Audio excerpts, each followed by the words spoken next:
राजस्थान के जयपुर के करधनी इलाके में पत्नी के दूसरे शख्स के साथ अवैध संबंध का आरोप विरोध करना एक पति को इस कदर भारी पड़ गया कि उसे जिंदगी से हाथ धोना पड़ा। पत्नी ने अपने प्रेमी के साथ मिलकर पहले तो पति को गला दबाकर मारा और फिर भी जी नहीं भरा तो मकान में ही बने 15 फीट गहरे सीवर टैंक में शव को पटक उसके ऊपर ढक्कन लगा दिया और फिर अपने प्रेमी के संग सो गई।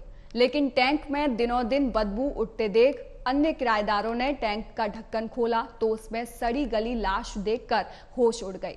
7 मई को देर शाम सरना डूंगर में जान मोहम्मद नाम के एक व्यक्ति की लाश उसी के घर में बने सीवरेज में टैंक में मिली और साथ ही साथ आपको बता दें कि मौके पर करधनी थाना पुलिस पहुंची और शव को अस्पताल की मोर्चरी में रखवाया।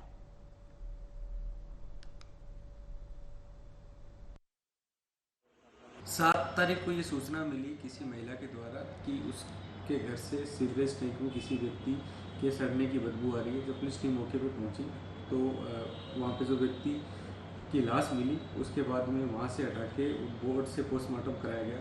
जब इस तथ्य पे आगे अनुसंधान आरंभ किया गया तो ये सामने आया कि जो पीड़ित था जिसकी हत्या की गई उसकी पत्नी का किसी व्यक्ति से संबंध था। उस बात को लेकर उसमें आपस में तनातनी रहती थी।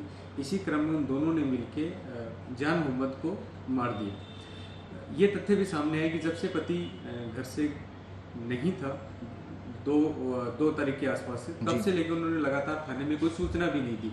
पुलिस के पास में एक संदेह का पर्याप्त आधार था कि लगातार 5 दिन तक कोई व्यक्ति घर से गायब है और पत्नी किसी तरह की कोई सूचना पुलिस को नहीं दे रही है। पड़ोसियों द्वारा जब उस व्यक्ति को सीवरेज टैंक में बदबू आने पे देखा गया और जब उसकी पत्नी को बात बताई गई तो आपस में उन्होंने उनको भी डराने की कोशिश की। ये सारे तथ्य कहीं ना कहीं शक की सुई उस महिला के ओर कर रहे थे। जब अग्रिम अनुसंधान किया गया तो फिर ये पाया गया कि इन दोनों की जो आपसी बहस और तनाव हुआ उन संबंधों को लेकर, उसी क्रम में इन दोनों ने मिलकर अपने इस महिला ने अपने पति की हत्या कर दी।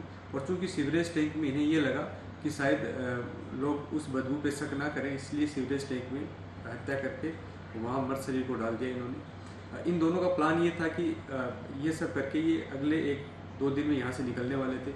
चूँकि सीवरेज टैंक की सफाई अभी हुई थी, अगले 5-6 महीने कोई सफाई नहीं होने वाली थी, तो ये अपनी तरफ से सुरक्षित थे कि पुलिस इनका किसी तरह पकड़ नहीं पाएगी। लेकिन पड़ोसियों की भी अलर्टनेस के द्वारा और पुलिस की गहन पूछताछ के द्वारा इस तथ्य का खुलासा हुआ।